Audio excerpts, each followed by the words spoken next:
Hello guys, welcome to एलिसिस corner. कैसे हो आप सब? आज मैं आपसे अर्टिगा VXI CNG के इंटीरियर और फीचर्स के बारे में डिस्कस करने वाला हूँ। और जो भी एसेसरीज़ मैंने कंपनी से ली है या फिर आफ्टर मार्केट करवाई है उसके बारे में डिस्कस करने वाला हूँ। तो स्टार्ट करते हैं बहुत ही बेसिक चीज़ से। ये जो हमारी कार है वो की इक्विप्ड है, कीलेस नहीं है, जो कि आजकल बहुत कॉमन है। VXI मॉडल में, VXI CNG मॉडल में बेसिकली की वाला ही ऑप्शन है, कीलेस ऑप्शन नहीं है। ZXI मॉडल में मिलता है, ZXI मॉडल में अवेलेबल भी है, बट वो CNG में ये ऑप्शन कीलेस अवेलेबल नहीं है। स्टार्ट करते हैं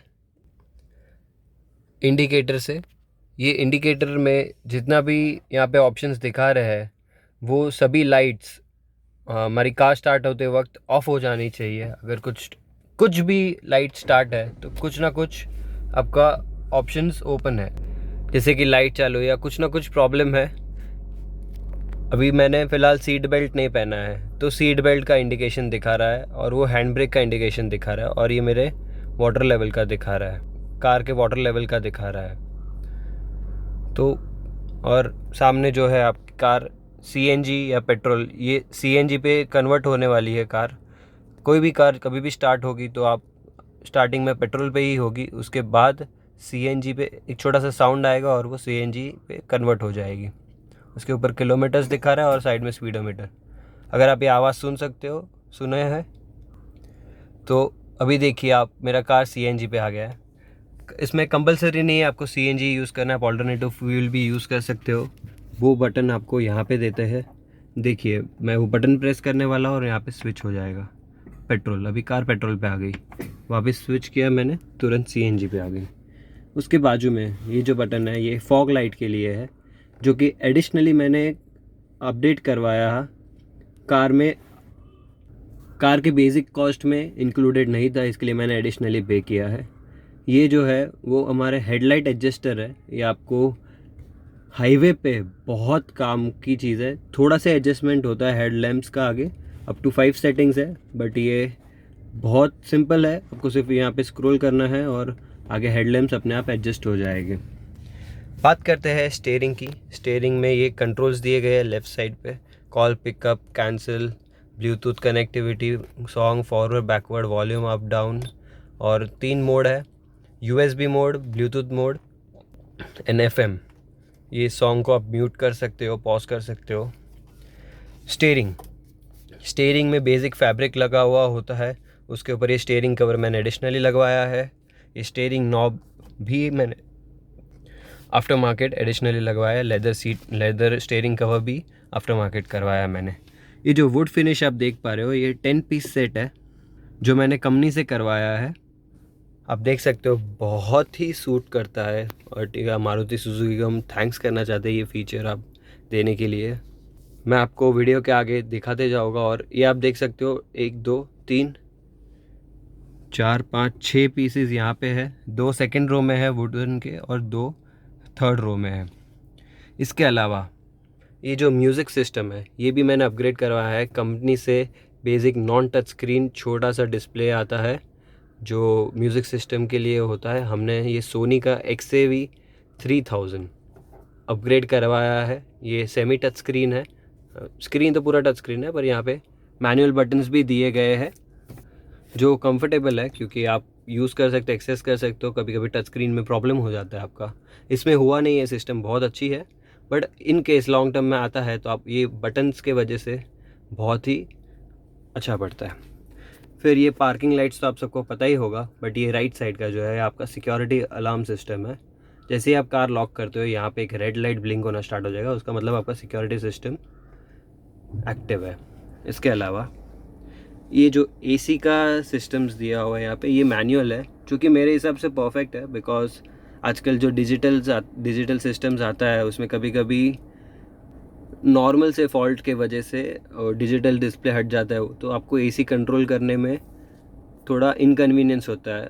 और कभी कभी तो कोई कार में AC स्टार्ट भी नहीं होता है। तो यहाँ पे जो मैनुअल सिस्टम दिया गया है तो आपको कोई भी सिचुएशन में AC का बटन्स के वजह से प्रॉब्लम नहीं आने वाला है, तो बहुत अच्छी चीज़ है। इसके अलावा ये जो है आपके एयर फ्लो कंट्रोल है, ये आपको फर्स्ट कंट्रोल जो है वो सिर्फ फेस पे आपको एयर ब्लो करेगा, सेकंड कंट्रोल है वो आपके लेग और एयर पे ब्लो करेगा हवा, थर्ड कंट्रोल जो है वो सिर्फ लेग पे एयर ब्लो करेगा। उसके बाद जो है वो लेग है एंड डीफॉगर है। ये डीफॉगर बहुत काम की चीज़ है।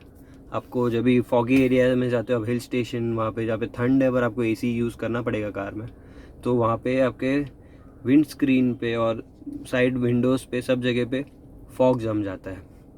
तो ये फॉग सिस्टम, ये डीफॉगर है जो कि बहुत बढ़िया है।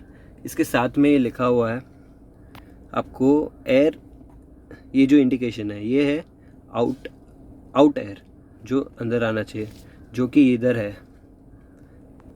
अभी फ़िलहाल जो मेरा एसी एयर फ्लो का कंट्रोल है वो तो मैंने डीफॉगर पे रखा है, बट मुझे ये भी चेंज करना है।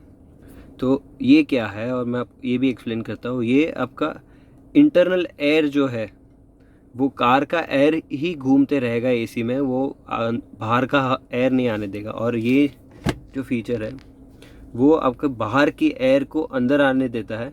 तो आपको डीफॉगर के लिए ये यूज़ करना है, बट जनरली मैं आपको रिकमेंड करूँगा कि आप अंदर की एयर को ही अंदर रखें, बिकॉज आपकी कार में कभी भी बदबू नहीं आने वाली है। अगर आती है तो आप ये यूज़ कर सकते हो फीचर, और परफ्यूम्स वगैरह है।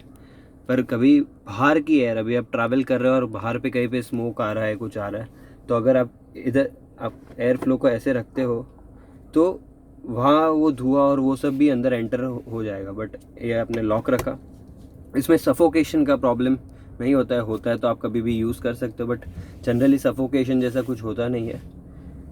ये तो एयर ब्लोअर का एयर स्पीड का कंट्रोल है सिस्टम, एसी ऑन ऑफ। और ये जो कंट्रोल है आपका कोल्ड टू हॉट एयर का कंट्रोल है। आप सिंपली ऐसे स्विच करोगे और आपके एयर का टेम्परेचर ऑटोमेटिकली कंट्रोल हो जाए। यहाँ स्टोरेज जो है थोड़ा सा कम लगा मुझे, बिकॉज ये जो आप देख पा रहे हो बस उतना ही स्टोरेज है। मेरा एक बुक रह रहा है, वो भी मुझे प्रॉपरली, डॉक्यूमेंट्स का जो फोल्डर है वो भी प्रॉपरली बंद नहीं होता है अगर मैं डायरेक्टली बंद करूँ तो स्टोरेज थोड़ा कम है, बट वो कॉम्पनसेट हो जाता है यहाँ पे बीच में स्टोरेज के लिए। आपको दो कप होल्डर्स दिए गए जिसमें इंडिविजुअल एसी कंट्रोल है। यहाँ आप अपने कप्स को यहाँ पे, कॉफ़ी मग्स कुछ भी है वहाँ पे, यहाँ पे कोल्ड ठंडा कर सकते हो। फिर यहाँ पे हमें दिया गया है फास्ट चार्जिंग पॉइंट, 12 वोल्ट का चार्जर है, आप यहाँ पे चार्जिंग लगा सकते हो। ये जो है सोनी के सिस्टम का मेरा एक्सटेंशन कनेक्टर है। आपको फ़ोन को जब एंड्रॉयड ऑटो से कनेक्ट करना है तो उससे वायर से कनेक्ट करना पड़ेगा, तो यहाँ से कनेक्शन है। USB को आप यहाँ से कनेक्ट कर सकते हो। गियर सिस्टम तो manual 1 2 3 4 5 and then reverse, simple system है। इसके अलावा ये जो है आर्म रेस्ट, इसका स्टोरेज, इसके अंदर भी स्टोरेज है। ये मैंने एडिशनली लिया था और ये मैंने रिमूवेबल लिया है, तो मुझे कभी कभी अगर इनकन्वीनियंस हो रहा है तो मैं इसे ईज़िली निकाल भी सकता हूँ। अभी बात करते हैं ड्राइवर साइड डोर के फीचर्स की। तो ये जो है हमारे मिरर्स, साइड मिरर्स जो है उसे कंट्रोल करने के लिए ये हमें नॉब दिया गया है। इसे सिंपली हमें राइट साइड घुमा के रखा हमने तो राइट साइड का मिरर एडजस्ट होगा, और वही लेफ़्ट साइड किया तो लेफ़्ट साइड का मिरर एडजस्ट होता है। फिर ये मिरर ऑन ऑफ के लिए वाला बटन है, ये mirror automatic close automatic of हो जाएगा। फिर ये जो है हमारे टोटल सेंट्रलाइज लॉकिंग सिस्टम है, लॉक, फिर अनलॉक, मिरर लॉक में ये फीचर ऐसा है कि आपका कार का कोई भी मिरर ऑटोमेटिक ये बटन से काम नहीं करेगा वंस ये लॉक आपने ऑन कर दिया तो, बट ड्राइवर साइड का मिरर हमेशा ऑपरेट होगा।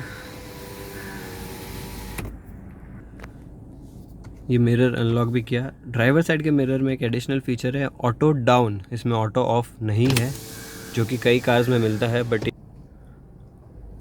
अब बात करते हैं लेफ़्ट साइड को ड्राइवर पैसेंजर सीट की। तो यहाँ पे हमें सिर्फ मिरर अप डाउन का कंट्रोल दिया गया और कुछ नहीं दिया गया। इसके अलावा जो स्टोरेज है वो मुझे हर एक डोर पे मुझे बॉटल होल्डर्स का स्टोरेज दिया और प्लस एडिशनल कुछ रखने के लिए।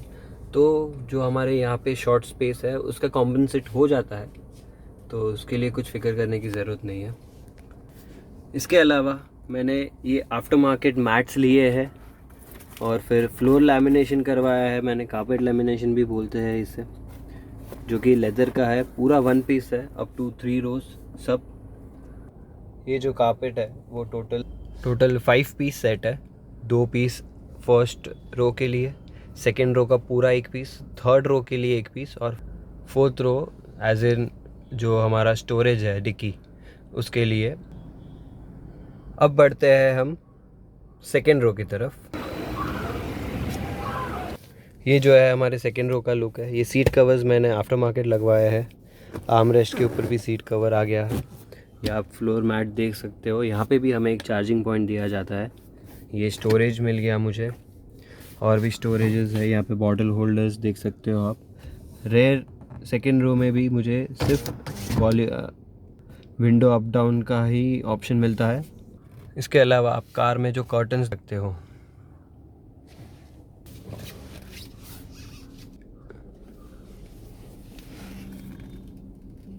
सिक्स पीस मैग्नेटिक कर्टन्स है जो कि सिंपली मिरर के यहाँ पे स्टिक हो जाते हैं, और हमें स्टिक नहीं बोल सकते, मैग्नेटिक है, removable, easily removable, non removable है।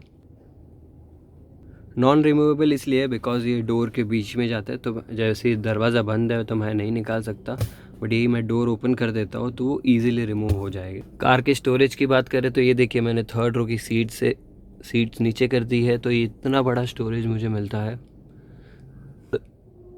थर्ड रो के वुडन फिनिश आप देख सकते हो। थर्ड रो में ये जो मुझे चार्जिंग पॉइंट के लिए है, बट सीएनजी कार में हमें कंपनी नहीं देती है बिकॉज ऑफ सेफ्टी रीजंस, उनकी स्टैंडर्ड प्रैक्टिस है ऐसे।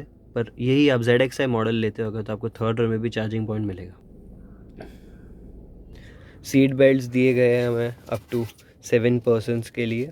सेकेंड रो में ये इंडिविजुअल AC कंट्रोल्स दिया गया है जो कि बहुत अच्छे पड़ते हैं अगर आप ज़्यादा लोग ट्रैवल करते हो। पहले कैसे होता था इनोवा वगैरह में, थर्ड रो में हमें बहुत गर्मी लगती थी और प्रॉपर AC फ्लो नहीं मिलता था, तो ये जो फ्लो है वो बहुत ही सक्सेसफुल रहा है, और थर्ड रो में भी ज़रा सा भी डिस्कम्फर्ट नहीं होता है। इसके अलावा अर्टिगा 2020 में हमें थर्ड रो में भी एडिशनल बूट स्पेस दिया गया है जो कि हाइटेड लोगों के लिए भी कंफर्टेबल होता है। मैं ये नहीं बोलूँगा फर्स्ट और सेकेंड रो जितना comfortable, but comparatively third row में जो है वो बहुत कंफर्टेबल होता है।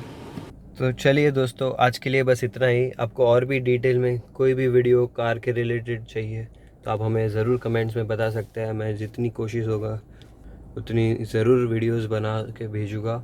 और भी मैं डिटेल्स में एक एक फ़ीचर्स एक्सप्लेन करने वाला हूँ, जैसे कि सोनी के सिस्टम के लिए मैं अपना अलग से एक वीडियो बना दूँगा। अगर आपको और भी कोई वीडियो चाहिए तो आप मुझे ज़रूर बताइए, कमेंट बॉक्स में कमेंट्स लिखिए।